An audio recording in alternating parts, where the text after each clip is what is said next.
નમસ્કાર દોસ્તો આપણે ઘણી બધી જગ્યાએ એવી વસ્તુઓ જોઈએ છે, કદાચ હું નોટ કરું છું તો તમે પણ કદાચ ક્યાંક ને ક્યાંક કોઈક જગ્યાએ નોટ તો કરતા જ હશો. ઘણા યાર એવી સ્ત્રીઓ છે, એવી બહેનો છે, એવી માતાઓ છે જે નાના બાળકોને ખોળામાં લઈને યા નાના બાળકોને લઈને ભીખ માંગે છે. ઘણી એવી માતાઓ છે જેમને નાના બાળકોને રમાડતા મજૂરી કરે છે. ઘણી એવી માતાઓ, એવી બહેનો મેં જોઈ છે જે ખૂબ તકલીફ પડે છે, ખૂબ મહેનત કરે છે. એનું કારણ શું? મેં ઘણા વખત વિચાર્યું કે યાર એમની મજબૂરી શું હોઈ શકે છે, આ બેનની કંઈક તકલીફ શું હોઈ શકે છે. તો એક જગ્યાએ એક બેન ખૂબ મજબૂત, ખૂબ સારા અને લગભગ 25-30 વર્ષની આજુબાજુની ઉંમરના એક બેન મને ભીખ માંગતા જોવા મળ્યા. મેં કીધું, બેન તમારે છોકરું છે નાનું, તો શું એના પપ્પા નથી? તો કે છે ને ભાઈ. તો મેં કીધું છે તો તમે કેમ, મેં કીધું ભીખ કેમ માંગો છો? આપણે જાણવું ખૂબ જરૂરી છે કે કેમ માંગો છો. તો એમને મને જવાબ આપ્યો. યાર એ જવાબ જોઈને આપણું દિલ યાર દુઃખી થઈ જાય. કેમ કે એમને કીધું કે ભાઈ એમના પપ્પા કોઈ બીજી સ્ત્રી એટલે કે બીજી પત્ની લઈ આવ્યા અને મને રખડતી છોડી દીધી છે, એટલે હું આવી રીતે મારું ગુજરાન ચલાવી રહી છું. કેમ કે બિલકુલ નાના બાળકને લઈને કામ કરવું પણ ખૂબ મુશ્કેલ છે અને એક સ્ત્રી બાળકો માટે ગમે તે કરી શકે છે. તો યાર એ જોઈને આપણને ખૂબ દુઃખ થયું કે યાર એક વ્યક્તિ જ્યારે એ સ્ત્રી એને પસંદ હોય છે તો જ એના સાથે લગ્ન કરતું હોય છે અથવા તો એના ઘરે લાવતું હોય. પછી એની પસંદગી હોય છે ત્યારે જ લાવતું હોય. પછી આ કઈ રીતે આવું થાય કે યાર અમુક સમય પછી એ કોઈ બીજી વ્યક્તિને, કોઈ બીજી સ્ત્રીને પસંદ કરી લે છે અને જેના ઘરે એની પત્ની છે એને છોડી દે છે, એને તરસોડી દે છે, પોતાની હાલત પર છોડી દે છે.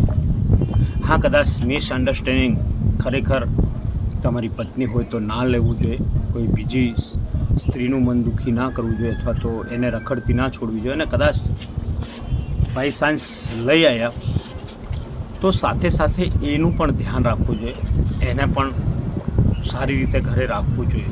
એને તરસોડી દેવાથી તમે સુખી થોડી થઈ જવાના, તમને ખૂબ દુઃખ પડશે ભવિષ્યમાં. એવા લોકોને ખૂબ જ દુઃખ પડશે ભવિષ્યમાં. અને ખાસ કરીને મિત્રો એ છે કે યાર ચાલો એ કોઈકની બેન, કોઈકની બેટી તો છે જ ને, તો કદાચ એ વ્યક્તિઓએ એવું વિચારવું જોઈએ કે કદાચ એ કોઈની બેન બેટી છે તો આવનાર સમયમાં મારી છોકરી યા મારી બેન સાથે કોઈ વ્યક્તિ આવું કરશે તો આપણને દુઃખ સહન થશે? એનું આપણે સહન કરી શકીશું? આપણને કેવું લાગશે? દોસ્તો, ત્યાં એ જગ્યાએ પર જઈને જુઓ ને, તમે એ જગ્યાએ રહીને જુઓ કે કદાચ તમારી બેન આવી રીતે ભીખ માંગતી હશે, આવી તકલીફો વેઠતી હશે કોઈના લીધે, એના પતિના લીધે, તો તમને કેવું લાગશે? તો એ વ્યક્તિ જે ભીખ માંગે છે એને તમે આવી રીતે કઈ રીતે તરછોડી શકો છો? એને કઈ રીતે આવી રીતે રખડતી કરી શકો છો? અમુક બહેનો આપણે જોવી છે જે નાના બાળકો લઈને મજૂરી કરે છે, તનતોડ મજૂરી કરે છે બાળકો માટે. એના મેન કારણો આ જ હોય છે. તો યાર તમે જે વ્યક્તિને પસંદ કરીને લાવો છો એ વ્યક્તિને કઈ રીતે તરછોડો? અને તમારો કોઈ જ અધિકાર નથી કે કોઈની બેન બેટીને અથવા તો કોઈ આવી દીકરીને લાવીને પછી આવી રીતે તરછોડવાનો કોઈ જ અધિકાર નથી. પહેલેથી નહીં તો નથી લાવો, એના હાલ પર છોડી દો. તો ખરેખર હું સરકારને પણ કહેવા માગું છું કે આવા પતિઓને કડકમાં કડક સજા થવી જોઈએ. આવા વ્યક્તિઓને ઉંમરકેદની સજા થવી જોઈએ, ત્યારે જ કંઈક સુધારો આવશે. આવા ઘણા બધા સુધારાઓની જરૂર છે. હું અવારનવાર જોતો રહું છું. તો હું આ વિડીયોના માધ્યમથી સરકાર સુધી આ વિડીયો પહોંચાડવા માગું છું. તો મિત્રો, જેટલા પણ મિત્રો જોઈ રહ્યા છે ને, એ દરેક મિત્ર સરકાર સુધી આ વિડીયો પહોંચાડવામાં મને મદદ કરે, જેથી હું આવા વ્યક્તિઓને કડકમાં કડક સજા અપાવવા માગું છું અને આ આપણી સમાજને, આપણા લોકોને જાગૃત કરવા માગું છું. કેમ કે જો કડકમાં કડક સજા થશે તો જ આ લોકોની તાકાત ઘટશે અને આવું કોઈ અન્યાય કોઈના સાથે ના થાય. કેમ કે યાર એ પોતાની જિંદગી તો જીવી લે છે, પણ સામેવાળી વ્યક્તિની જિંદગીનું શું, એના જીવનનું શું?